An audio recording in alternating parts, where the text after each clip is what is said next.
If you've been working on getting ready for the CELPIP long enough, you've likely done a few Google searches or YouTube searches for preparation resources in order to help you out.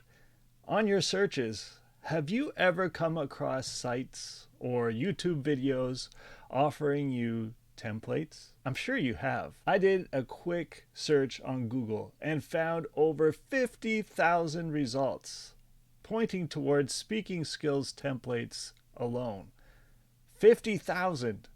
That's a lot. So, if there are so many ways to get templates out there, they must be something I should be using to get the score I need on the exam, right? Wrong. Let's talk about it. The temptation of a template is that it offers you an easy way out. In fact, one of the videos I found opened like this. With these 2024 templates, you'll get words and phrases you can copy and paste into your speaking every time. And you're going to be able to score 9 or above on the CELPIP exam.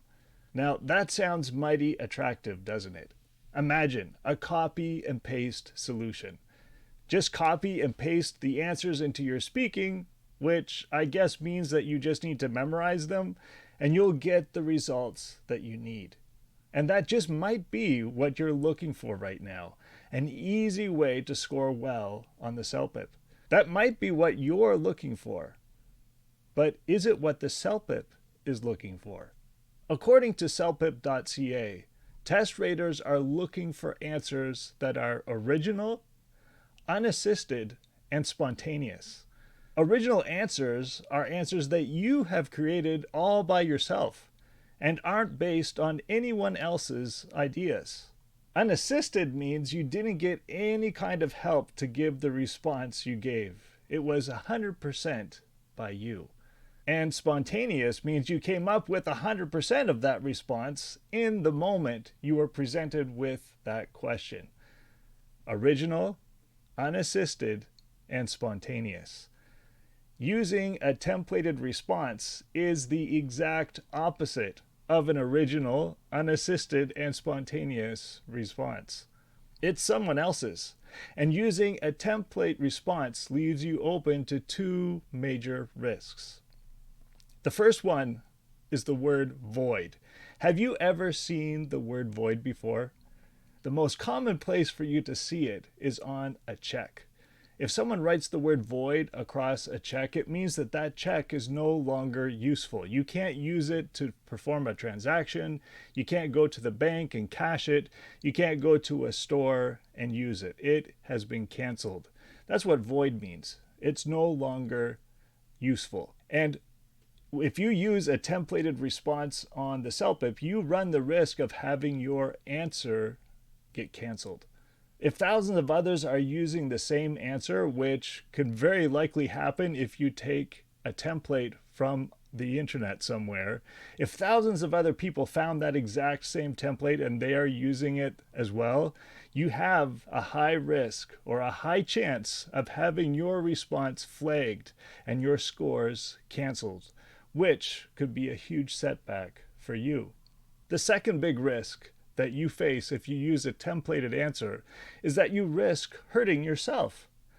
The CELPIP measures your actual abilities in English. If you use someone else's response on the exam to get a certain score, you're not really doing yourself a favor. When you show a potential employer, for example, that you have an 11 or a 12 on the CELPIP exam, when in reality, your skills are far lower.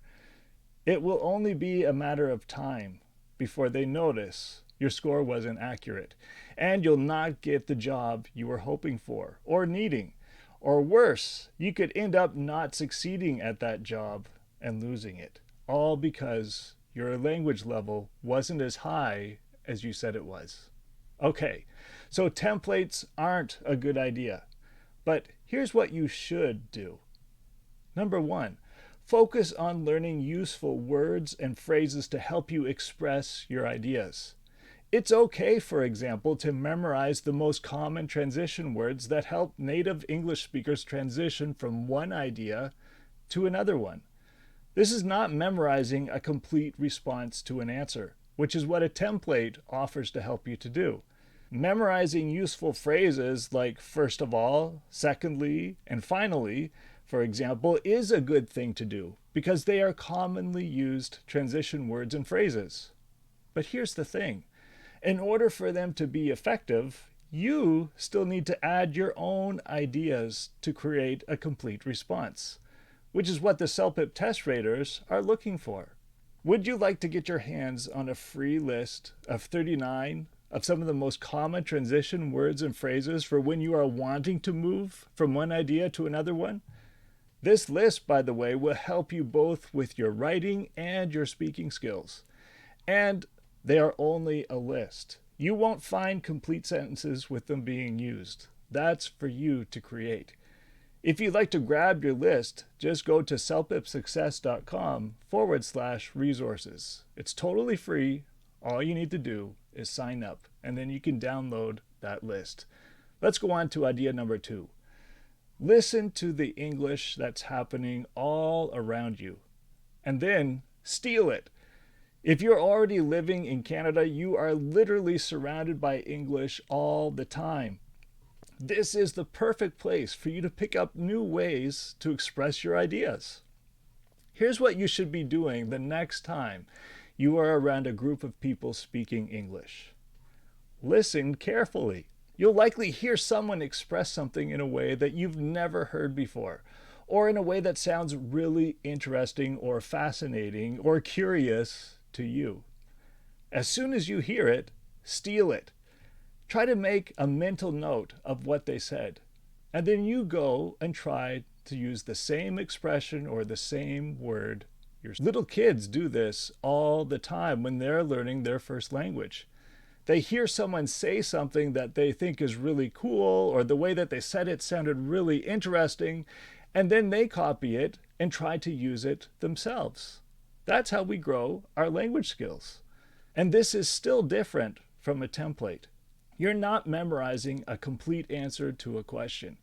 You're just creating little blocks of speech that you can connect together in different ways to help you express your ideas differently than you normally do. So to sum up, don't use a template when you're preparing for the CELPIP. It's not really helping you. You might be able to do well on the exam, if you don't get caught, of course, but it won't help you in real life after the exam. Instead, focus on learning how to use transition words and phrases that are commonly being used all around you. And finally, involve yourself with the English that's going on around you. When you hear an interesting way to express an idea or share an opinion in a conversation that you were a part of, steal it. Steal that phrase, steal that word, and try to use it yourself. This is a great way for you to grow your English fluency skills. Your fluency in English grows by you actually using English. And the more you're using English, the more your confidence, and the more your skills, and the more your CELPIP scores will grow.